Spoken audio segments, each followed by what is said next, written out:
more money per student in order to give them the quality education and be able to fully fund the Board of Education to the degree necessary to provide that education for our children. And that's not happening right now. We need a leadership that's going to go work with the Hartford delegation to be up in Hartford more frequently, to try to show that in Norwalk, 47% of our student population is eligible for free or reduced cost lunch. That shows that we need more money from Hartford to help our students achieve. It's shameful when we get an 8% increase in the priority school funding and ECS, and instead of using that to enhance the Board of Education and to give them that money in addition to what the city was already putting in, that the money is pulled out and it's substituted for the money that the city was putting in. So in essence, it's a wash. So you get $1.5 million above and beyond what you're supposed to be funding the Board of Education for, and you use that money as a substitute for the city money. And that's taking a step backwards. The money that we're given from the state is supposed to be to augment and to supplement and to make our system that much better. But what's happening is that's not happening. So we need to work closely with the schools. The teachers need to have input.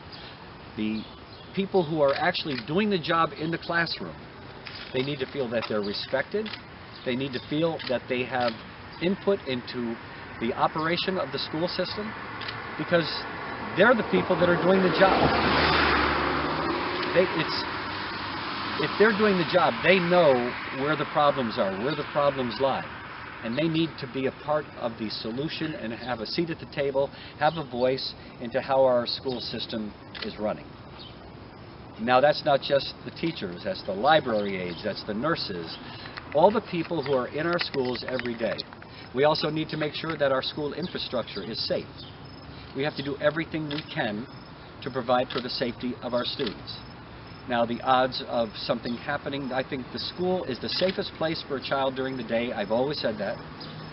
But we need to be prepared for every emergency.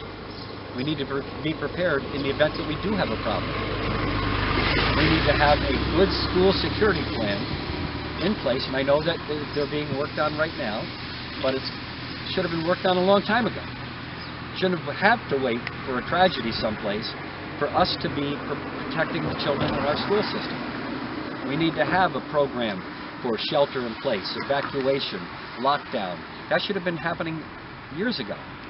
Years ago I sent a police officer, a firefighter, and a security person from the school to Emmitsburg, Maryland to learn how to put together a school emergency readiness program. They brought back a generic program.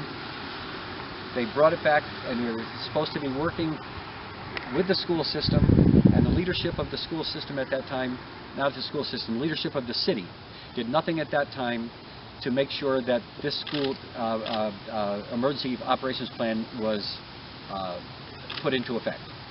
So very little, if anything, happened, and it just gathered dust. Now all of a sudden, it's something that's a priority. It should have been a priority years and years ago. And it shouldn't take a tragedy for something like that to happen. The new superintendent of schools, I'm sure that he's going to be working very closely to try to make the school system the best it can possibly be. But we need to bring all the stakeholders. The children are the most important part of this community. And if we don't owe them anything, we owe them the best education we can possibly give them. And the only way we can do that is to work together to give them the resources and the tools that they need. You know, I went up to the convocation at Bryant McMahon when they first opened up. And I just went up there to wish everybody a happy school year, a safe school year, a good school year, a productive school year. And all the teachers walking in and all the staff people walking in, they said, thank you. And then my answer to them was, or my response to them was, no, thank you. Thank you for what you do. You have a very important job. You have a difficult challenge. And I want to thank you for what you do. And you know what their answers were? Universally, their answers were, We do it because we love it. We love what we do. And when I heard that over and over and over again, it reaffirmed in my mind that we have wonderfully professional, dedicated educators who are doing the best they can to give our children the best education possible, but they need the support of the community. And it's not, doesn't have anything to do with money and benefits. It has to do with being respected and getting the support that you need. That's all they want. And to me, that was gratifying to hear those responses.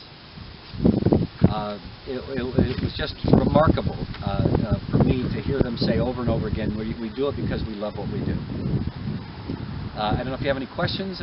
What support do you believe they need that they're not getting now? If it's not dollars, what is it? What would you do as mayor?